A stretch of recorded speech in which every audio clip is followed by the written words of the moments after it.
అనగనగా భీమవరం అనే ఒక పల్లెటూరు గ్రామం ఉండేది. ఆ గ్రామంలో ప్రభా అనే ఒక పోలీస్ కానిస్టేబుల్ ఉండేవాడు. ఈమె పేరు ప్రియా.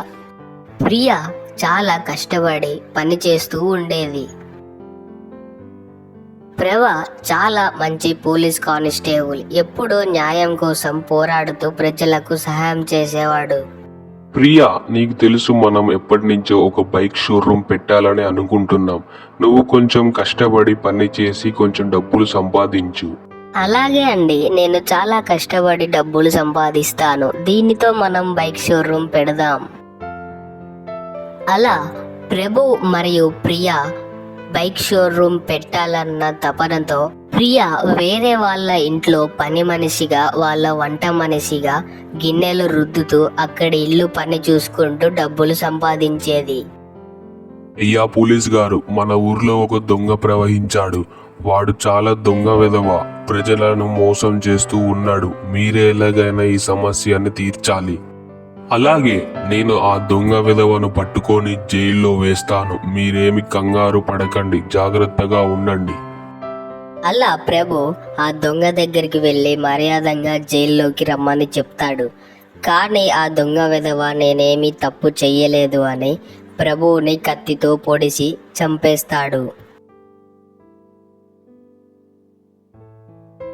దానితో ఆ దొంగ చేతిలో ప్రభు చనిపోతాడు.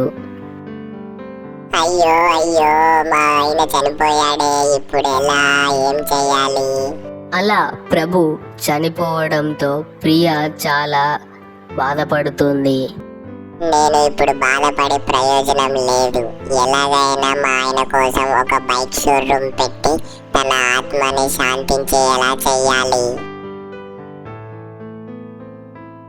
అలా ప్రియా ప్రభు ఆత్మ అయినా శాంతించాలని, ప్రభు కోసం బైక్ షోరూమ్ ఎలా అయినా పెట్టాలని ప్రియా చాలా కష్టపడుతూ పనిచేస్తూ పొలం పనులకి కూడా వెళుతూ డబ్బులను పోగు చేసేది.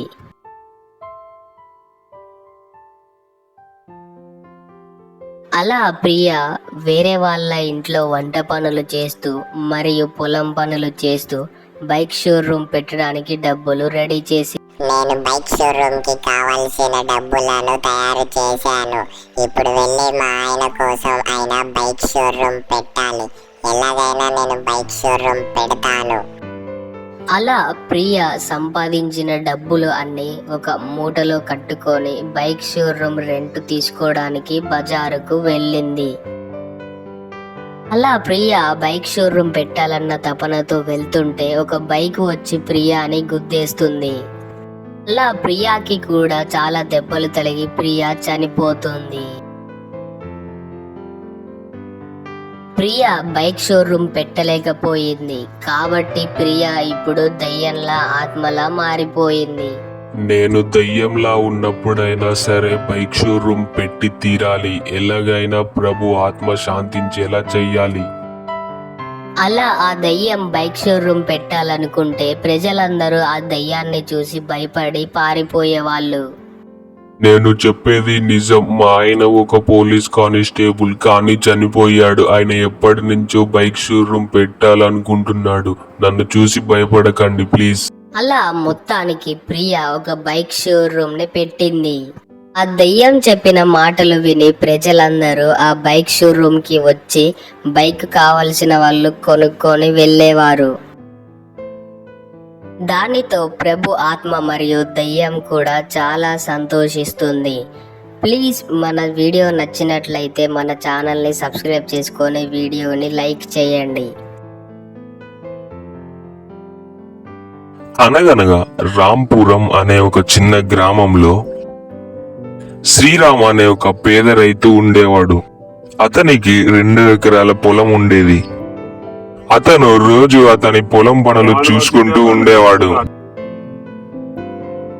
శ్రీరామ్ ఒక రోజు తన పొలం పనులు చూసుకొని ఇంటికి వెళ్తుండగా ఒక పక్షి అరుస్తున్న శబ్దం వినిపించింది. అక్కడికెళ్లి చూస్తే ఎవరో ఒక పక్షిని కొట్టినట్టుగా అనిపించింది.